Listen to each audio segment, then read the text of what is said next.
नमस्कार साथियों, आप सभी का स्वागत है वियोगी क्लासेस पर।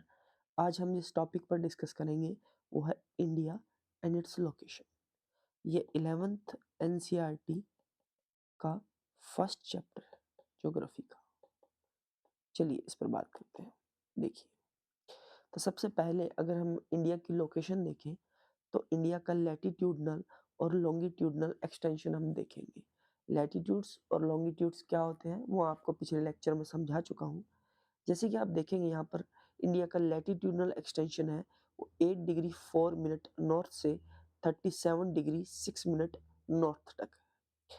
इसको मैप में देखते हैं तो ये नीचे से 8 डिग्री 4 मिनट नॉर्थ से लेकर 37 डिग्री 6 मिनट नॉर्थ तक।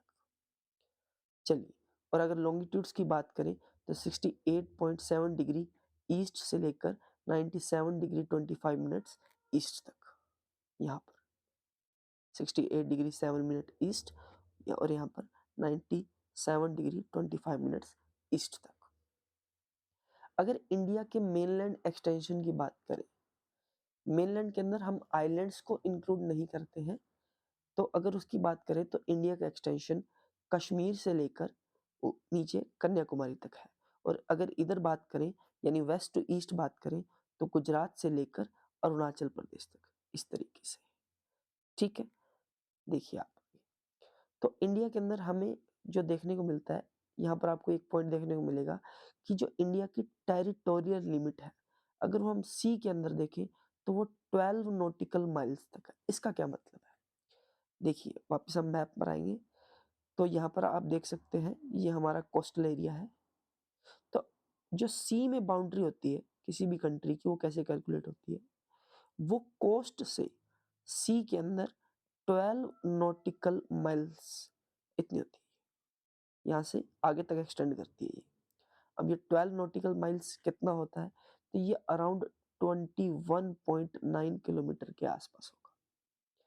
ठीक है, अब आगे देखिए कि आप यहाँ पर एक चीज नोटिस करेंगे, ये ट्रॉपिक ऑफ कैंसर देख पाएंगे आप यहाँ पर, ये इस तरीके से। तो जो ट्रॉपिक ऑफ कैंसर है वो इंडिया को 2 पार्ट्स में डिवाइड करता है। साउथ का जो पार्ट है वो तो ट्रॉपिकल जोन में आता है, और ऊपर का जो पार्ट है वो है सब ट्रॉपिकल जोन। अब ये क्या है? पिछले लेक्चर में हम इसको डिस्कस कर चुके हैं, लेकिन फिर भी मैं आपको एक बार दोबारा बता देता हूँ।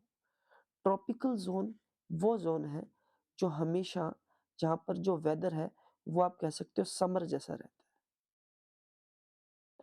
क्योंकि ये इक्वेटर के करीब होने के कारण ये कंटिन्यूसली हीट रिसीव करता है। ये वाला एरिया साउथ वाला कंटिन्यूसली हीट रिसीव करने के कारण यहाँ पर जो क्लाइमेटिक कंडीशन है वो कुछ इस तरीके की बनी रहती है कि यहाँ पर या तो समर सीजन रहेगा या रेनी सीजन रहेगा। विंटर का कंसेप्ट साउथ इंडिया में देखने को नहीं मिलता। सब ट्रॉपिकल रीजन वो रीजन होता है जहाँ पर समर के साथ साथ हमें विंटर भी देखने को मिलती है। चलिए आगे डिस्कस करते हैं।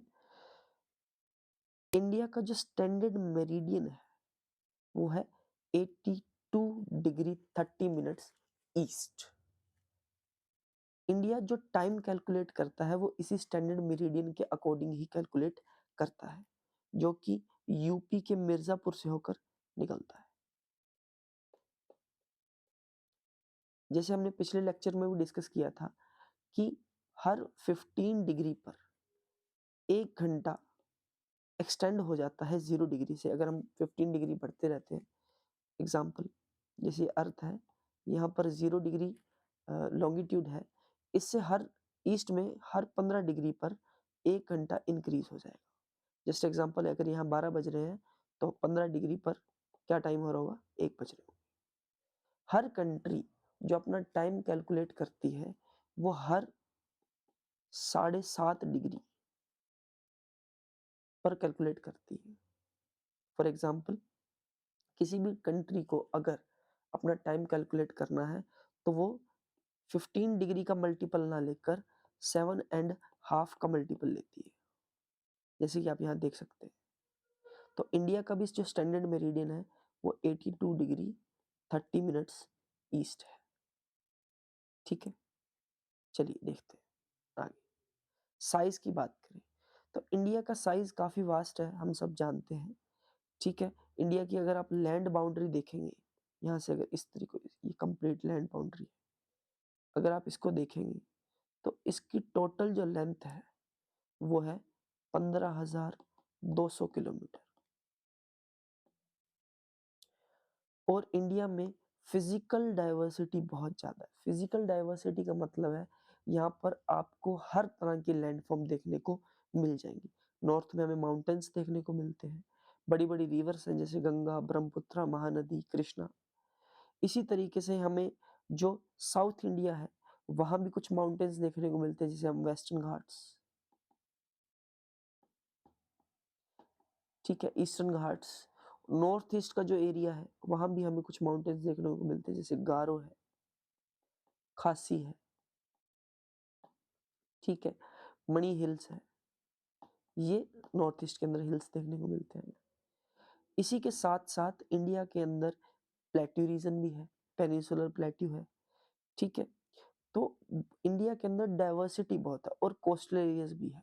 और इंडिया का जो सदर्न पार्ट है वो 3 तरफ से पानी से घिरा हुआ है, जिसके कारण उसे कहा जाता है पेनिनसुला। पेनिनसुला वो रीजन होता है जिसके 3 तरफ पानी हो। आप देख सकते हैं यहाँ अरेबियन सी है, बे ऑफ बंगाल है, और नीचे की तरफ आप देखोगे तो इंडियन ओशन है। इंडिया के कुछ बहुत सारी नेबरिंग कंट्रीज हैं इंडिया के साथ, जैसे पाकिस्तान है, नेपाल है, भूटान है, बांग्लादेश है, ठीक है। यहाँ पर अगर हम देखेंगे तो इन कंट्रीज को जब इंक्लूड कर लिया जाता है एक साथ इंडिया के साथ, पाकिस्तान, नेपाल, भूटान, बांग्लादेश, इंडिया, तो इसे कहा जाता है इंडियन सब कॉन्टिनेंट। इन्हें कंबाइंड इंडियन सब कॉन्टिनेंट कहा जाता है, ठीक है। और अगर हम देखें कि पाकिस्तान की तरफ से जब आप इंडिया में आते हो तो वहां पर कुछ माउंटेन रेंजेस हैं, ठीक है, जैसे कि यहाँ यहाँ आप देख सकते हो पाकिस्तान नहीं, पाकिस्तान के ऊपर वाली साइड ये वाला एरिया, सुलेमान और किरथार हिल्स, इसका कुछ एक्सटेंशन अफगानिस्तान में है, कुछ पाकिस्तान में है। तो इस तरफ आने पर ये एक तरीके से नेचुरल बैरियर का काम करते हैं, ठीक है। और इधर हिमालयस भी जो है वो भी इंडिया में एक नेचुरल बैरियर का काम करते हैं। नेचुरल बैरियर कैसे है कि अगर किसी को चाइना से इंडिया आना है तो उसको माउंटेन्स को क्रॉस करके आना पड़ेगा। इसी तरीके से अगर कोई अफगानिस्तान से पाकिस्तान और पाकिस्तान से इधर आना चाहता है तो उन्हें उस माउंटेन्स को क्रॉस करके ही आना पड़ेगा। तो माउंटेन्स को क्रॉस करने के लिए कुछ पासेस हैं। पासेस को कहा जाता है, पासेस वो रास्ता है जो माउंटेन्स में बना। तो कुछ इंपॉर्टेंट पासेस दे रखे हैं जो हिमालय माउंटेन रेंज के अंदर है, जैसे खैबर है, बोलन है, शिपकिला है, नाथुला है, बोमडिला। इनके बारे में डिटेल में कौन सा कहाँ पर है वो हम नेक्स्ट चैप्टर्स के अंदर स्टडी करेंगे। अच्छा, इंडिया की अगर मेनलैंड इंडिया, मैंने पहले भी बताया था, मेनलैंड इंडिया के अंदर हम आइलैंड्स को काउंट नहीं करते। तो अगर उसकी कोस्टल लाइन देखी जाए, कोस्टल लाइन जो एरिया सी को टच करता है, यहाँ पर ये वाला, अगर इसको देखा जाए तो उसकी जो लेंथ है वो 6,100 किलोमीटर है, ये 6,100 किलोमीटर है।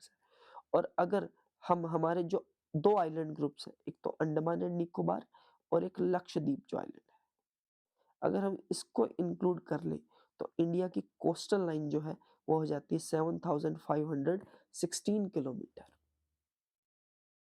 चलिए, India and it's neighbours. India की कुछ नेबरिंग कंट्रीज हैं, जैसे अफगानिस्तान है, पाकिस्तान है, चाइना है, नेपाल है, भूटान है, बांग्लादेश है, म्यांमार है। इनके साथ इंडिया लैंड बाउंड्री शेयर करता है। आप में से कुछ लोगों को ये कंफ्यूजन हो सकती है कि हम इंडिया का बॉर्डर अफगानिस्तान से तो नहीं लगता। चलिए मैं आपको दिखाता हूँ।